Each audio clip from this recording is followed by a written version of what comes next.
Hi again, Dr. Dave here. I want to make another video about this JonBenet Ramsey thing. Someone brought it to my attention that she died, I think it was in '96, so that timeline wouldn't fit the issue that I had said before, that the last time that I spoke with Frank Morris was in 1986 or 89, I forget. These timeline things get away from me quickly. I'm working on my book.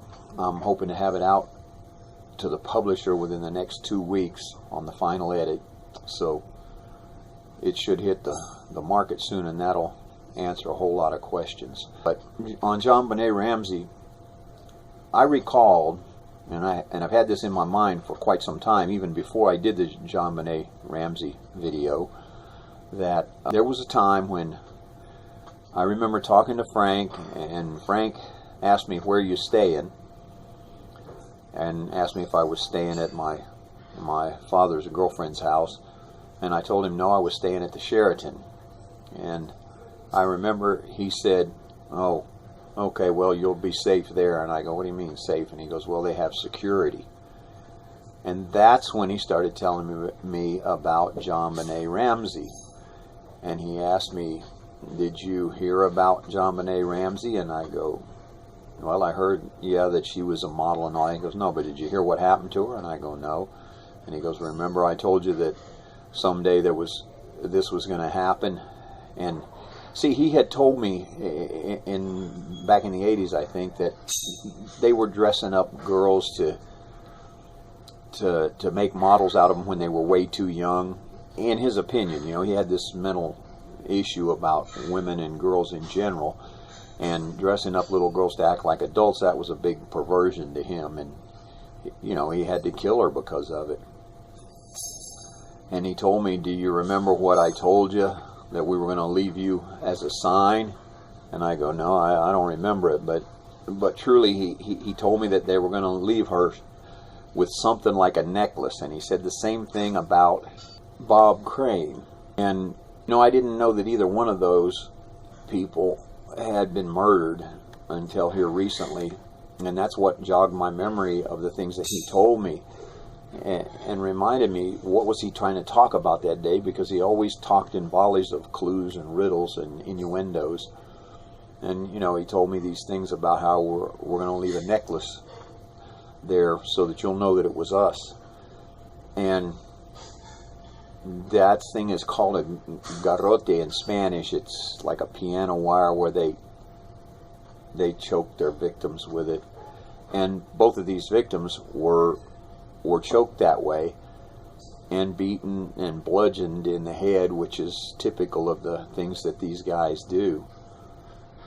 So hopefully that'll help clear up this timeline issue with JonBenet Ramsey. See,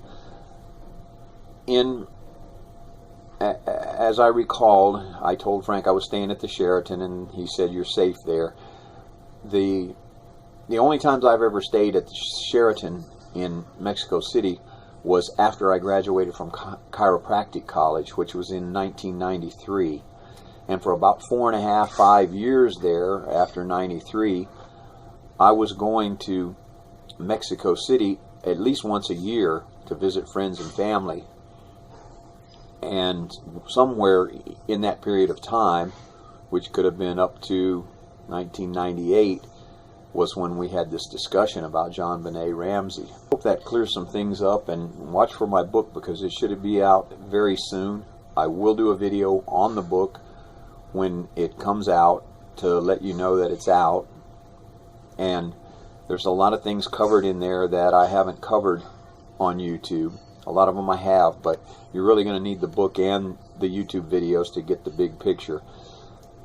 And I want to say something else to, I get a lot of naysayers and negative trolls and that kind of people out there.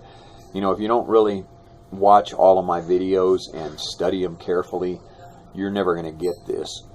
This whole thing was put together by a man who had a genius IQ. And regular people can't just figure it out by looking at the title of one of my videos. You got to go in there and you got to study it. I'm a doctor, and it took me a whole lifetime to figure this whole thing out, okay? It was perpetrated by a genius. He did the D.B. Cooper jump.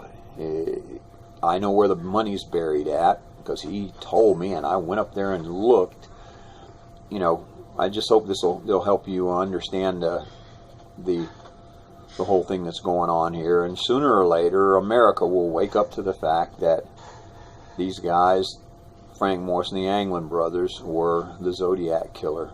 I also wanted to tell you that I got a call from a private investigator the other day that their organization wants to take a statement from me and try to coordinate with law enforcement to see if they can get this whole thing out in the open. So wish me luck on that, and y'all have a great day. Thank you.